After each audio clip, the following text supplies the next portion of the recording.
يا صباح الخير. صباح النور. كيف أنت يا دبي؟ حياك الله، كيف حالك؟ طيب نحمد الله بخير. لين معي. إيش سبب الامتحان عاد الأخير؟ ليش ما شغلتها معك؟ والله مسكين وعدينا مو. كيف مسكين وانت فلته؟ ذا الحين مسكين بعد ما فلتوه بدون عمل بدون شيء. الكلام هذا مالك منه. هذا ما تداري بيبي، لا تتكلم ولا تغلط. خلاص ما نغلط. أنا أكلمك. قول لي إيش اللي حصل؟ كم له واقف؟ كم له واقف؟ كم له متعطل؟ والله ما أدري. أنا قال عندي حاجة أمس وتعشينا أنا وهو، جلسنا أنا وهو. كان ما خرج من عندي، أنا خرج خد له فترة وما خرج. أنا كنت اعتمدت له راتب إنه لو جلس في المحل قلت له والله وراتبك 2500 صافي، وإقامتك بتكم تتجدد وموقف تضبط. جلس عندي شهر واستلم راتبه وراح يعمل إعلان ب500 مدري كم. قال ما بجلس عاد. ليش؟ وهيكوا على خلق الله وتحمل نفسه ومشى وراح عند ناس بالنسيم مدري فيه.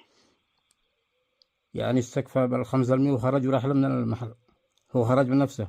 مش بال500، مش قصة، مش قصة 500 ولا أعرف ولا شيء. الراجل قال لك أنا يا أخي ما أقدرش الشال عند الناس ولا قشالت عند أحد، أنا أحصر نفسي.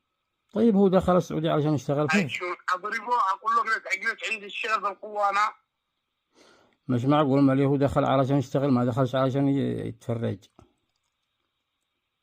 ما أقدرش أنا أغصب إنسان هو عارف بنفسه. أقول له جلست والله يا أخي واقتنع بالذي يجي والله كريم. يعني لكن كل يوم يروح خرج من عندي والشغل عند غيري وعند غيري وعند غيري وعند غيري وعند غيري. قال لي أنا قبل أمس عندي وجلسنا أنا وهو. قال لي يا دبي الموضوع 2-3 وتعشينا أنا وهو جلسنا أيش في بس عادي. قال لي يا أخي أنا طشام وأنا أشتغل مع واحد يلا بأكلي وشربي بيس ما فيش. وأختي يا أخي تعبان اشتري مصروف. قلت له ابشر بالخير ولا يهمك، وشو يمكن على الشغل تصيب أمره فكر يطلب الله المحل قدامك ولا لك أي هم. رجلت جلسة عندك وراتبك يمشي ولا لك أي هم.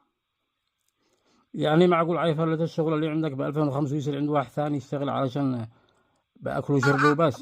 موجود الأدلة، موجود الذي قبل الفيزا، موجود كل حاجة. موجود كل شيء. الرجال كان قدو في اليمن شغال بالموتور، في اليمن ما حد بينتحر، كل واحد بيشوف الثاني يخس من الأول وخلاص ونعيش طبيعي. لكن هانك الرجال شاف الناس زلط وكذا وهو ما بيسمع ينتحر. ليش تدخلوا وليش تعبوا له؟ الله يرحمه. الله أنا قد مات الله يرحمه والله يكون معه. الشعب اليمني بيقول أنت السبب يا دبي، أنت اللي فلته. إذا أنا الثواب الله فيما الله موجود. الله بياخذ حقه مني ولا من غيري ولا من الثاني ولا من الثالث ولا من الرابع. المشكلة الذي كانوا يقفوا معهم كلهم كلاب ترندات بس، يعني ظهروا أمامه وقت الترند ظهروا معه. لو ما كمل الترند وخلاص رجموا بهانك يدبر نفسه. رجموا بهانك يدبر نفسه والرجال حنب. أنت تؤمن بالله ولا تؤمن بالبشر؟ أؤمن بالله وبرسوله. أنا أول من دخل الإسلام يا دبي. خلاص. أنا لا عاملت عادل ولا عاملت الناس ولا عاملت أحد، عاملت الله سبحانه وتعالى والله داري بكل شيء. وأنا أعرف بنفسي أنا ما غلطت مع الراجل هذا. يمكن وصلت أحدد موقع مع نفسي.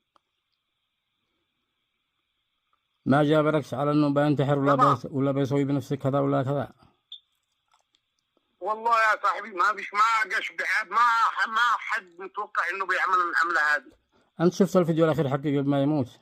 أنا اللي يشوف الفيديو هذا يقول خلاص إنه بينتحر لأنه بيقول سامحوني. سوى فيديو قبل ما ينتحر. عمل الفيديو وهو بالنسيم كمان، وأجل عندي وتعشينا أنا وهو وراح للنسيم. قد له فترة ما يجيش عندي. ويقضي حاجة يجي عندي ويتكلم معي طبيعي جدا. بس أنت في الواجهة هذا الحين كلهم بيقولوا التبعي هو السبب، التبعي فلته، التبعي جلس يهتم بالجبن. الله تصير. أشوف إذا كنت أنا بالراجل هذا الله شو يصيبنا من عنده. ولكن كما بري الله سبحانه وتعالى شبرينا قاربا او عاجلا. قل لي ليش خرج من عندك امانه؟ ليش خرج؟ كنت تعبها انت ولا كنت؟ يا اخي يا اخي خرق قالوا اكثر من رأي. اجل الجمع يعني اول ما دخلت الشهر عندي بعد من ذي يخرج يقول مع الراتب 2005 بالذات هذا الايام يا رجال بيشتغلوا ب 1005. حرام طلقها واللي رفع 7 ونزل 7 يقعد لي سلطه اللي انا اعتبر بكلمه من هذا الكلام انه راتبه 2500 صافي. يا الله صابر قدوا عند الله والله. ومعك قلت له الحريه الكامله، معك مشوار ولا شيء روح ورجعت طبيعي قدام واستكن حقك موجود وشغلك موجود يا عادي.